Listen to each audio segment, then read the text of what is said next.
Morning, જય શ્રી કૃષ્ણ મહાદેવ, જય માતાજી. કેમ છો? મજામાં? ને ગુડ મોર્નિંગ તો ક્યારની થઈ ગઈ હતી, પણ ઉઠીને ચા પાણી નાસ્તો બનાવવામાં લાગી ગઈ હતી. ચા બનાવી, રોટલીનું ચૂરમું કરી નાખ્યું, બધાએ નાસ્તો કર્યો. પપ્પા ઓફિસ રેડી થાય છે, મેં કપડાં પલાળી દીધા છે.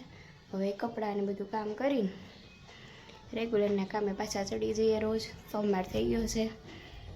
આજ તો સવારનું બધું ગુડ મોર્નિંગ કરીને તમને અને નાસ્તા પાણીની બધું કરી પછી બધું કામ હતું. પછી વચ્ચે મહેમાન આવી ગયા હતા એટલે બધું બહુ મોડું થઈ ગયું હતું. 11 વાગી ગયા બધું કામ પતાવતા ને. પછી મમ્મીએ રસોઈ કરી અને રસોઈ કરી કાઢીને વંશની જમ્યા, અમે ત્રણે જમ્યા. પછી મારે કામ હતું એટલે વંશને લઈને હું આખી બપોર એ કામ પૂરું કરવા ગઈ. એટલે હજી હું એ બધું કાંઈ શૂટ થયું નથી, એટલે કામમાં જેટલા હતી હું. અને હું આવી 6 વાગે આવી ત્યાં મમ્મીએ મસ્ત માથું ચડ્યું હતું એટલે મમ્મીને ફોનમાં કીધું તો એવી ચા બનાવો કે માથું ઉતરી જાય. તો મમ્મીએ મસ્ત ચા બનાવીને રાખી હતી, આદુ નાખીને.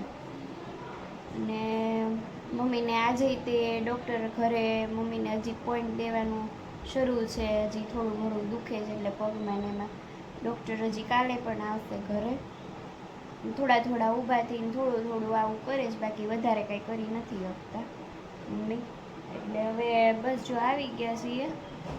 હવે સાંજનું જે મમ્મીનો શું પ્રોગ્રામ છે બનાવવાનો રસોઈ એ બનાવીને હવે થાકી ગયા છે, ઘડી આરામ કરીએ છીએ.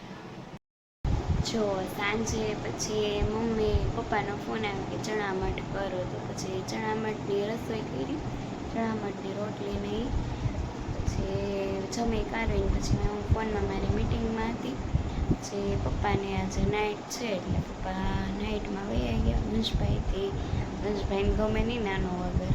અને વંશભાઈ જો ક્યારનો સૂઈ ગયો છે આજે, કારણ કે છે ને આજે આખો દિવસ મારી સાથે મારે જે કામ હતું ને ત્યાં સાથે આવ્યો હતો.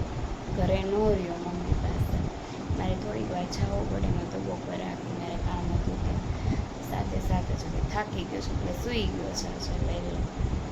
હું યાર થાકી જ ગઈ છું આજે, કે આ સવારની એમને જ છું. ઘડી કે લાંબો નથી કર્યો, ઘડી કે આમ લાંબી નથી થઈ, આમ સૂતી નથી.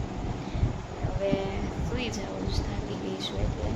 તો આજનો બ્લોગ અહીં એન્ડ કરું છું મિત્રો. તો આજનો તમને બ્લોગ ગમ્યો હોય તો લાઈક, શેર, સબસ્ક્રાઈબ, કમેન્ટ જરૂર કરજો મિત્રો. જય અંબે, મહાદેવ, જય શ્રી કૃષ્ણ, ગુડ નાઇટ.